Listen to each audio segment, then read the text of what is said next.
নমস্কার বন্ধুরা, আজ একটি অনুপ্রেরণামূলক গল্প পাঠ করে শোনাচ্ছি।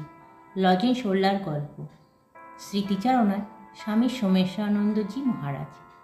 Howrah bus stop. দাঁড়িয়ে থাকা একটি ফাঁকা বাসে উঠে জানলার ধারে সিটে বসে আছি। বেলুড় মঠে যাব। এক লজেন্স ওল্লা আসতেই তাকে ডাকলাম। ঝাল মিষ্টি স্বাদে বেগুনি রঙের 5টা লজেন্স নিলাম। পয়সা দেব বলে পকেটে হাত ঢুকিয়েছি। তিনি জিজ্ঞাসা করলেন, গুরুদেব কবে ফিরবেন? অবাক হয়ে আমি তাকাতেই তার জবাব, প্রভু মহারাজ। বললাম, সামনের সপ্তাহে। কিন্তু আপনি? তাঁর শিষ্য, গত বছর মঠে দীক্ষা হয়েছিল, উত্তর দিলেন। পরনে ধুতি হাঁটু পর্যন্ত, গায়ে হাওয়া পাতা শার্ট, পায়ে সস্তার চপ্পল, দারিদ্র্যের ছাপ সর্বত্র। জিজ্ঞাসা করলাম, কোথায় থাকেন? তার উত্তর, জনাই। রোজ হাওড়ায় এসে দুপুর 12টা থেকে রাত 8টা পর্যন্ত বাসে বাসে লজেন্স বিক্রি করেন। বাড়িতে স্ত্রী ও এক ছেলে। প্রশ্ন করলাম, কেমন বিক্রি হয় রোজ? তা প্রায় 25-30 টাকার লাভ থাকে রোজ।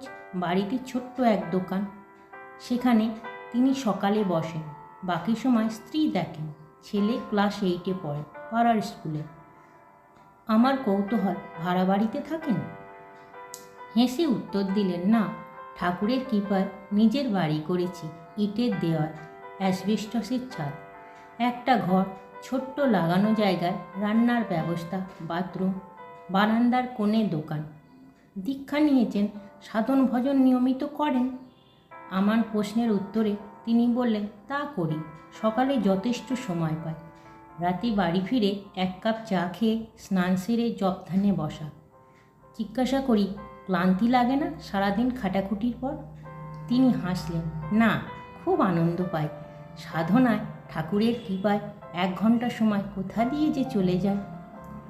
এরপর মহারাজের সঙ্গে লজেন্সওয়ালার কথোপকথন শুরু হয়। মহারাজ বলেন, ইচ্ছে হয় না বেশি টাকা উপার্জন করতে? এই ইচ্ছার তো শেষ নেই মহারাজ। ঠাকুর যা দিচ্ছেন চলে যায়, অভাব নেই সংসারে। অনেকে বেশি বেশি পয়সা আয় করতে চাইছেন সব সময়। আপনি চান না কেন? তাদের অভাব নেই, কিন্তু অভাব বোধ আছে। আর আমার হয়তো অভাব আছে, কিন্তু অভাব বোধ নেই।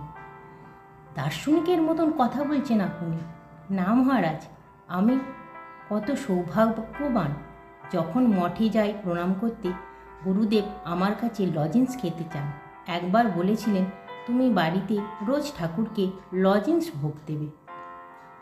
আপনাকে খুব ভালোবাসেন তিনি? হ্যাঁ, তাই ভাবি, আর কি চাইব ঠাকুরের কাছে? তিনি তো নিজে থেকেই অনেক দিচ্ছেন। ছেলের ভবিষ্যৎ নিয়ে চিন্তা হয় না? না, বাবার যা কর্তব্য তা করে যাচ্ছি।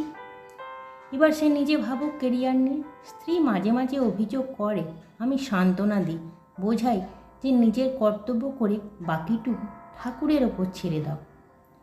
কোনো চাহিদা নেই আপনার? সবই তো পাচ্ছি। নিজস্ব ঘর আছে, দুবেলা খাবারের সুবিধে, ব্যাংকে জমা টাকা, সবচেয়ে বড় কথা, মনে আনন্দ আছে, গুরুদেবের স্নেহ রয়েছে, আর ঠাকুরের কৃপা। আর কি চাই বলুন? ঠাকুরের কাছে প্রার্থনা করেন না, বাড়িতে দোকান আরও ভালো চললে আর বাসে বাসে লজেন্স বিক্রি করতে হবে না? ইচ্ছে হয় না এর? ইচ্ছার শেষ নেই, আনন্দে আছি, গুরু ও ইষ্টের কৃপা রয়েছে। আর কি চাইব? তাছাড়া পুরো দিন দোকানে থাকলে অলস হয়ে পড়ব। তাই ঘুরে ঘুরে লজেন্স বিক্রি করা ভালো। এই জন্যেই বোধ হয় ঠাকুর দুটো কাজই করাচ্ছেন আমাকে দিয়ে। নমস্কার বন্ধুরা, কত সুন্দর একটি গল্প মহারাজ আমাদের সামনে তুলে ধরেছে, যা সত্যি আমাদের দিক নির্দেশ করে, ইতিবাচক ভাবনা জাগায় মনে। আশা করি আপনাদের একটু আনন্দ দিতে পেরেছি। নমস্কার।